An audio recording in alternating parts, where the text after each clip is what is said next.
Magandang gabi mga bata. Ako si King Lopez, buhat sa klaseng 1G. Narito, kasama nyo upang matunghayan ang kwento ni Inggulok at ang planeta Pakaskas. Mga patnugot, Lydia Brown, Lem Carceliano, Choc Escasa, at Marie Clemente. Tagapangasiwa ng disenyo, Joey Pamintuan, si Inggulok at ang planeta Pakaskas.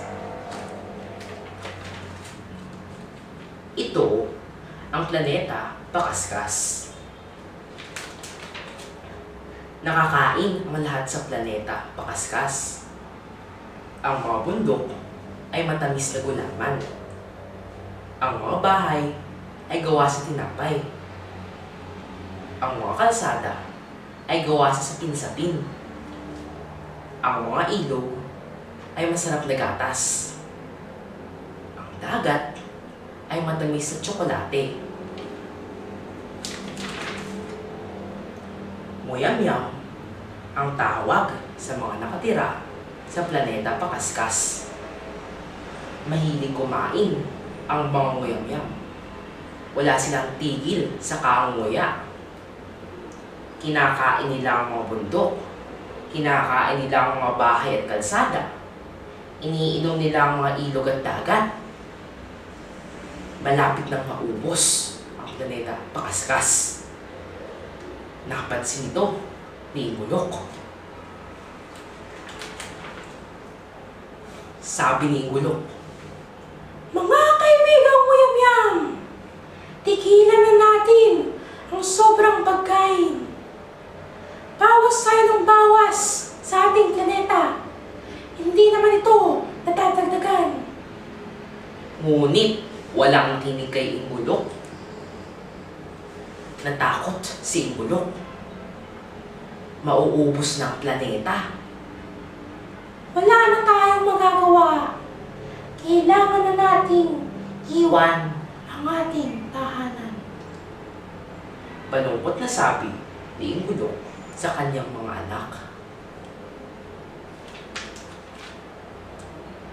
Lumipad si Inggulok sa kalawakan. Pagsilip nila sa bintana, nalungkot sila sa kanilang nakita. Kalahati na lang planeta Pakaskas! Sigaw ni Inggulok. Lumipag sila sa isang maliit na planeta. Kitang-kita nila Inggulok ang planeta Pakaskas. Ito ay patuloy na lumiliit. Si Inggulok ay napaiyak nang maglaho ang planeta Pakaskas. Wala na ang planeta Pakaskas! Malungkot na wika ni Inggulok. Nag-isip na mabuti si Inggulok. Ang planetang ito ay hindi maubos tulad ng planeta Pakaskas. Sabi ni Inggulok sa kanyang mga anak. Ang planetang ito ay ating tahanan. Ang planetang ito ay ating alagaan. Ang pangako ni Inggulok.